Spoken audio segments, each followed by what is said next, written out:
April 12, 2021, 9:17 p.m., Brookside Commons Apartments, South DeKalb County, Georgia. Rear parking lot serving Building 3. The footage comes from a fixed security camera mounted on the northeast corner of the building. The driver's door opens. A man exits. He wears a dark jacket, light-colored pants, and closed shoes.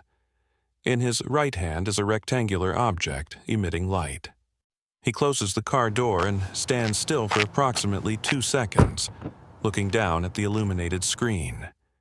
He does not look toward the camera. He does not scan the lot. He begins walking toward the rear entrance at a steady pace. At 9:18:03 p.m., the rear door opens inward from inside the building. A second man becomes partially visible in the doorway. Only his torso and one arm can be seen. He remains inside the threshold and holds the door open. The first man stops briefly on the concrete pad. At 9:18:14 p.m., he steps across the threshold. Both feet enter the building. The second man shifts backward. The door closes. The sedan remains parked. No one returns to it. No one exits the rear entrance. The lot lights cycle automatically at 10 p.m., shifting the shadows across the asphalt. The camera continues recording. 2 days later, a body is found behind the recycling enclosure serving Building 3. On April 14, 2021, at approximately 7:32 a.m., a maintenance worker approached the recycling enclosure behind Building 3 to prepare for scheduled trash pickup. The enclosure sits behind a low concrete wall and is partially shielded by hedges that separate it from the rear parking lot. Residents pass through the area daily to access the dumpsters. The worker observed a man lying on the ground along the inner side of the enclosure wall. The body was positioned on its right side with the knees drawn inward. The man was wearing a dark jacket, light-colored pants, and closed shoes consistent with the individual seen in the April 12th security footage. A cap was not present. The pockets were empty. Emergency services were notified. The area was secured. Yellow tape was placed along the perimeter of the enclosure and extended across part of the rear lot and service corridor. Residents were asked to remain inside their units while officers documented the scene. Initial observations noted rigor mortis present in the jaw and shoulders. None reported seeing the man again after he entered the building. Fingerprint analysis was required for identification. Without personal effects, officers relied on biometric records. The prints matched Marcus Hill, age 32. Marcus was employed as an independent delivery contractor, operating evening routes for multiple platforms across South DeKalb County. His vehicle, a white sedan registered in his name, had been located earlier that morning in the rear parking lot of Building 3. It remained parked in the same space shown in the security footage. The vehicle showed no visible signs of forced entry or damage. Investigators began by reconstructing movement rather than motive. The fixed security camera confirmed Marcus arrived at 9:17 p.m. on April 12th and entered the building at 9:18 p.m. No footage showed him exiting. Additional cameras positioned at other angles of the lot confirmed the sedan did not leave overnight. No other individual was recorded accessing the vehicle. The rear service corridor inside the building was examined next. The carpet showed normal wear consistent with resident traffic. Door hardware was intact. By the end of the first day of investigation, the measurable facts were limited. A man arrived for a delivery. He entered a building. He did not exit through any recorded path. His body was discovered behind the recycling enclosure 2 days later. The gap between those points remained unaccounted for. Investigators shifted from the scene to the pattern. Marcus Hill worked as an independent contractor rotating between food delivery and small parcel services depending on demand. His workdays followed consistent blocks of time, typically beginning in the late afternoon and extending into the evening. Marcus logged into his delivery applications at 4:42 p.m.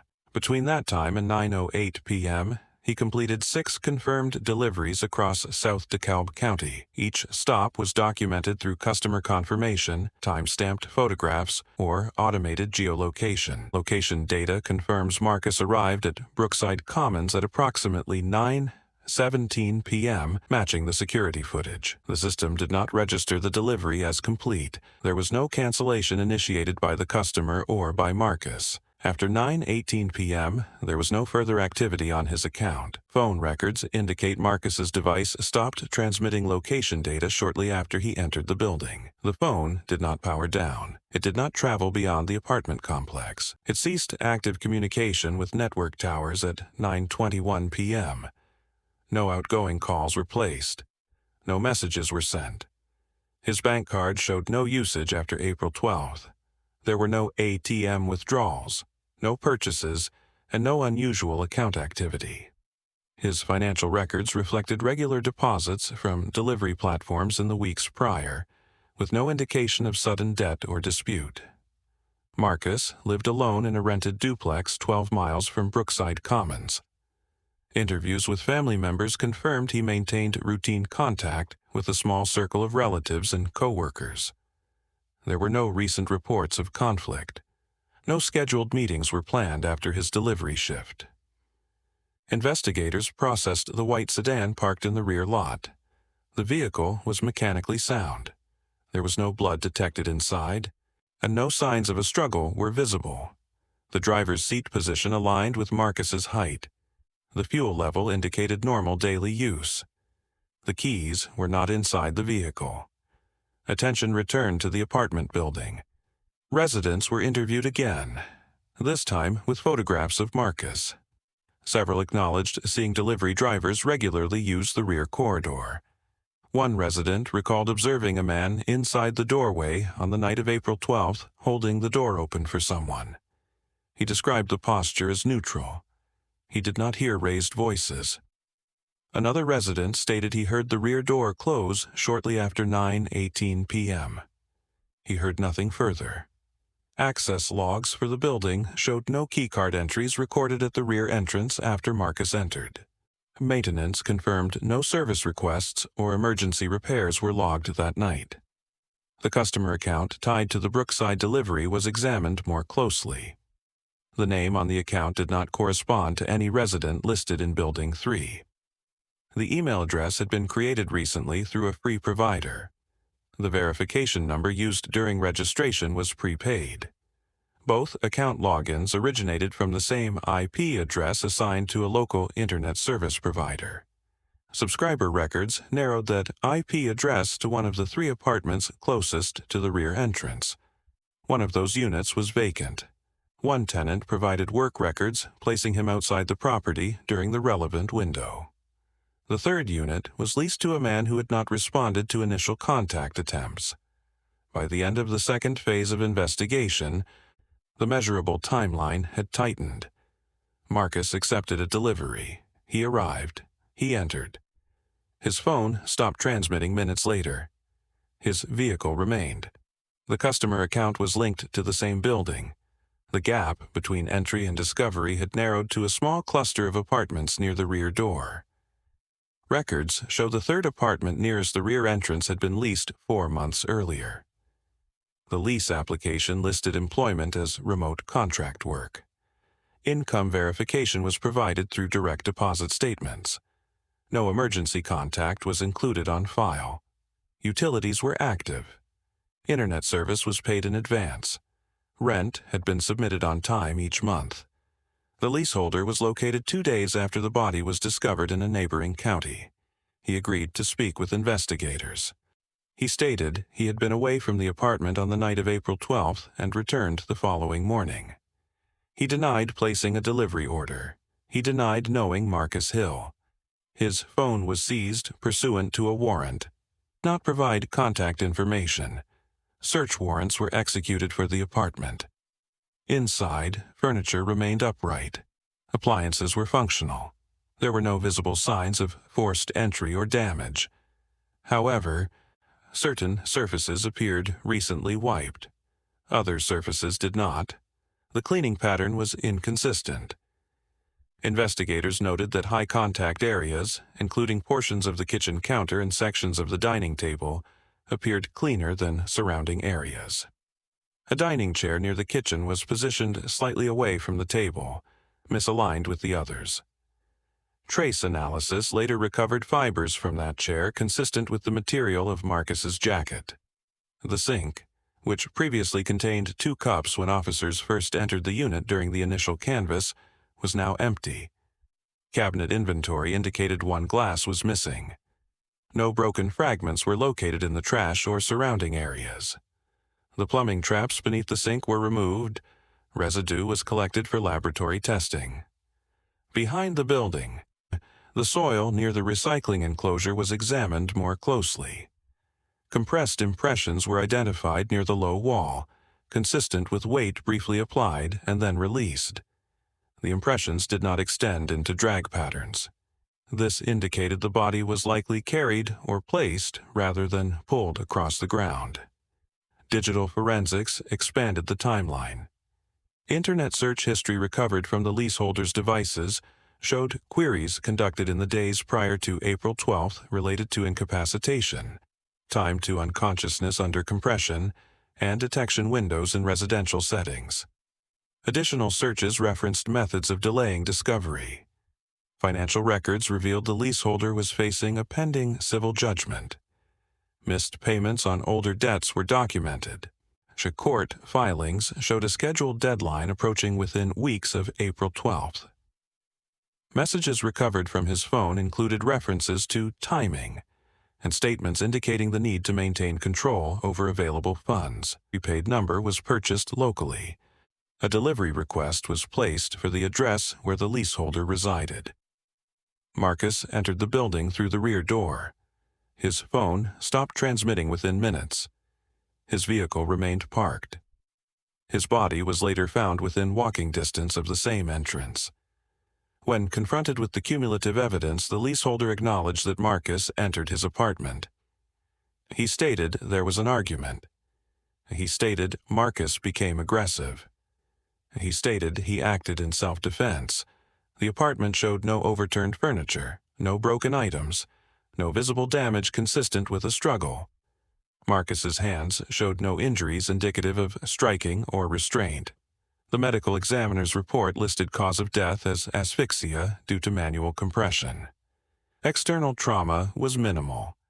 The findings were consistent with brief but sufficient force applied to the neck. Violence occurred within a limited window.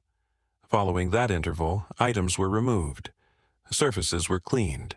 The body was transported on foot and placed behind the recycling enclosure. The sedan was left in its original parking space. The initial statement given by the leaseholder no longer aligned with the physical and digital record.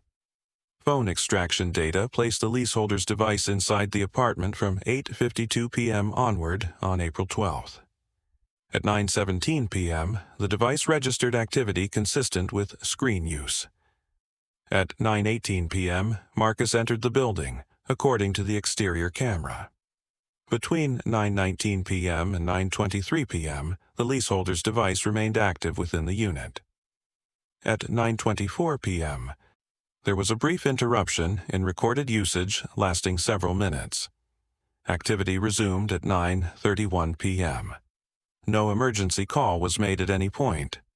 Receipts recovered from a nearby store showed the purchase of cleaning supplies at 8:12 a.m. on April 13th. The items included household cleaner, disposable gloves, and trash bags. Surveillance footage confirmed the leaseholder made the purchase alone. Payment was processed through his bank card. Laboratory analysis of residue collected from the sink trap detected diluted cleaning agents consistent with the purchased products. No blood was recovered from visible surfaces inside the apartment. However, microscopic fiber fragments matching Marcus's jacket were identified on the kitchen chair and along a section of carpet near the doorway. Prosecutors did not argue motive in emotional terms. They presented timing. A delivery account was created weeks before April 12th. A prepaid phone was purchased. The account was accessed from the leaseholder's IP address. The delivery was requested for his building. Marcus accepted the order and arrived. He entered through the rear door. His phone stopped transmitting within minutes. The leaseholder's phone remained present inside the apartment during that window. Cleaning supplies were purchased the following morning. Fibers transferred from Marcus's clothing were recovered inside the unit. Soil impressions behind the building indicated placement rather than drag. The leaseholder's explanation shifted in stages. He first stated he was not present. Location data disproved that. He then claimed a friend visited. No corroborating evidence was provided. He later stated Marcus became aggressive and that he acted in self-defense. The absence of disturbance, the lack of defensive injury, and the controlled placement of the body did not support that account. The jury deliberated for approximately 4 hours. The verdict was guilty on all counts. The sentence imposed was life imprisonment without the possibility of parole. Marcus Hill was buried 3 weeks after the verdict. His delivery accounts were closed. His route was reassigned to other drivers operating in South DeKalb County. The lease on the apartment was terminated. The unit was emptied and repainted. The recycling enclosure behind Building 3 was relocated during routine maintenance the following year. The white sedan was removed from the lot on a flatbed and later auctioned. One civil judgment associated with the leaseholder's financial records was satisfied through asset forfeiture. One delivery, accepted at 9:08 p.m. on April 12, 2021, was never marked complete. Court proceedings began 9 months after Marcus Hill's death. The prosecution presented the case through chronology. Security footage from April 12, 2021, was introduced first. The jury watched the white sedan enter the frame at 9:17 p.m., park, and remain. They watched Marcus exit the vehicle and enter the rear door at 9:18 p.m. They watched the door close. They did not see him leave. Digital records followed. Platform data showed the delivery request was accepted at 9:08 p.m. The account placing the order had been created 3 weeks earlier. The verification phone number was prepaid. Device identifiers tied the account to the leaseholder's apartment internet service. Store surveillance confirmed the prepaid phone purchase. Phone extraction reports mapped device activity inside the apartment during the window in which Marcus entered and never exited. The leaseholder's device remained present. There was no outgoing emergency call. There was no movement consistent with departure until hours later. Forensic analysis was presented without commentary. Fibers matching Marcus's jacket were recovered from a kitchen chair. Cleaning supplies were purchased the morning after the incident. Residue from those products was detected in the apartment plumbing. Soil impressions behind the building indicated the body had been carried and placed, not dragged. The medical examiner testified that cause of death was asphyxia due to manual compression of the neck. External injuries were minimal. The force required was brief but sufficient. The time of death aligned with the window following entry into the apartment. The defense argued absence of direct observation. No camera captured the interior. No eyewitness described the moment of compression. The prosecution responded with presence and sequence. Marcus entered. His phone ceased transmitting. The leaseholder remained inside. The body appeared within walking distance of the unit. Cleaning supplies were purchased. Statements shifted when contradicted. Deliberations lasted one afternoon. The verdict was returned. Guilty on all counts, including malice murder and felony murder. Sentencing occurred without deviation from statutory guidelines. The court imposed life imprisonment without the possibility of parole. Marcus Hill was buried 3 weeks later in DeKalb County. He was 32 years old. His delivery platforms issued internal advisories regarding rear entry procedures. No public statement was made beyond required filings. The lease for the apartment was terminated. The unit was cleared of personal property and repainted. The rear recycling enclosure serving Building 3 was relocated during routine maintenance the following year, positioned farther from the walkway. The white sedan remained impounded until court proceedings concluded. It was later sold at auction. Title transferred. Proceeds applied toward administrative costs. Financial records associated with the leaseholder were reviewed for restitution and forfeiture. A pending civil judgment was satisfied through asset seizure following conviction. Accounts were closed. Brookside Commons Apartments continued routine operations. The rear entrance remained in use. Deliveries continued. The April 12th delivery was logged in platform records as undeliverable. 9:08 p.m. accepted. 9:18 p.m. entry recorded. No exit recorded. Life without parole.